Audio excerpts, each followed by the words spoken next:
رسول کریم صلی اللہ تعالی علیہ وآلہ وسلم دا میلاد شریف خود بیان فرمایا۔ ماشاءاللہ تسی علماء کو سن دے، ایک نہیں دو نہیں، تقریباً کم و پیش 36 آیتاں قرآن کریم دے اندر نے جنہ دے اندر اللہ تعالیٰ نے اپنے محبوب پاک دا میلاد خود بیان فرمایا۔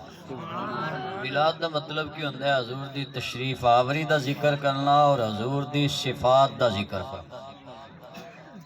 اسی کہنے حضور تشریف لے آئے تو یہ ہی قرآن پاک دے اندر اگر پڑھو بار بار اللہ تعالیٰ نے فرمایا میرے محبوب تشریف لے آئے، شاہد تشریف لے آئے، مبشر تشریف لے آئے، رسول پاک تشریف لے آئے، نور تشریف لے آئے۔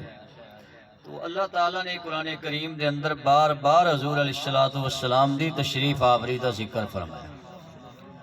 جڑی آیت کریمہ دو آیتاں پڑھن دا شرف حاصل کیتا ہے، یہ 22واں سپارہ سورہ احزاب دی آیات کریمہ نے۔ تو اللہ کریم نے فرمایا یا ایہا النبی،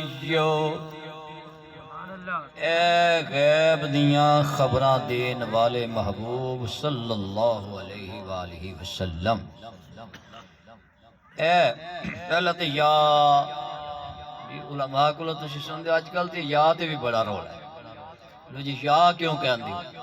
اللہ تعالیٰ نے قرآن کریم دے اندر جدوں بھی حضور علیہ السلام دے نال خطاب فرمایا لفظ یا نال فرمایا، حضور دا نام ذکر فرمایا، لیکن جتے حضور نال کلام فرمایا خطاب فرمایا اتھے لفظ یا نال ہی فرمایا۔ نماز وچ بھی اسی اتحیات پڑھنے نا تے السلام